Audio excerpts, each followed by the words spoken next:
Hi, I'm Ted Stevens. I was recently elected to the Hamden Legislative Council. Actually, I was certified today during a recount, so I'll be taking my seat at the end of the month.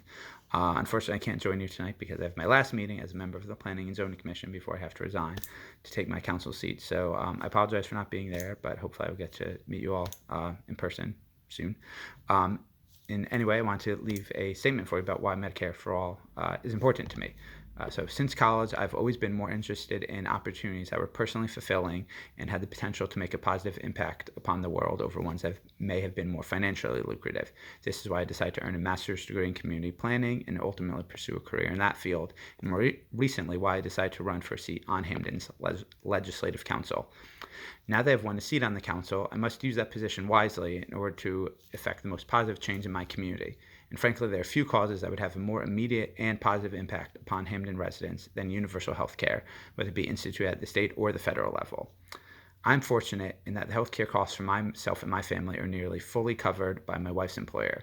In fact, I owe the very existence of my family to our health care coverage, as both my children were conceived through IVF at zero cost to us.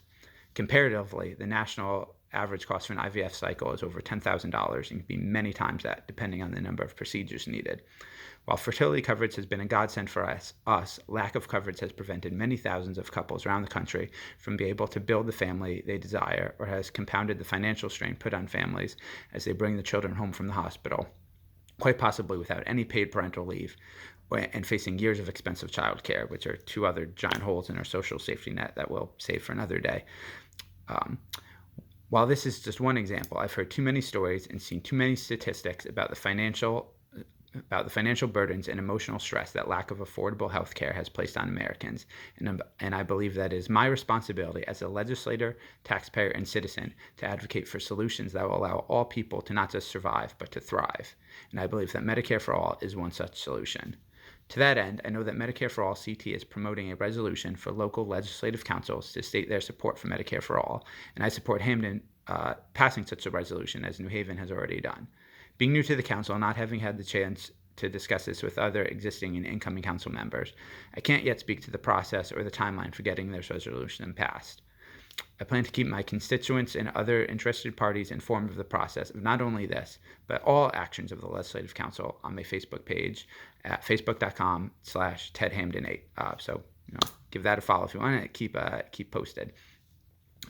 Going forward, I encourage more legislators throughout the state to seek the endorsement of Medicare for All CT, not only because of the moral imperative of expanding healthcare coverage, but also because of the organizational support that Medicare for All CT provides. In my case, I won my election by just 7 votes, hence why I had the recount today, and I'm certain that I would not have won without the campaigning that Medicare for All CT conducted on my behalf during the final weekend of the campaign. I appreciate the support they have provided thus far and look forward to continuing to work with them in the future. So thank you.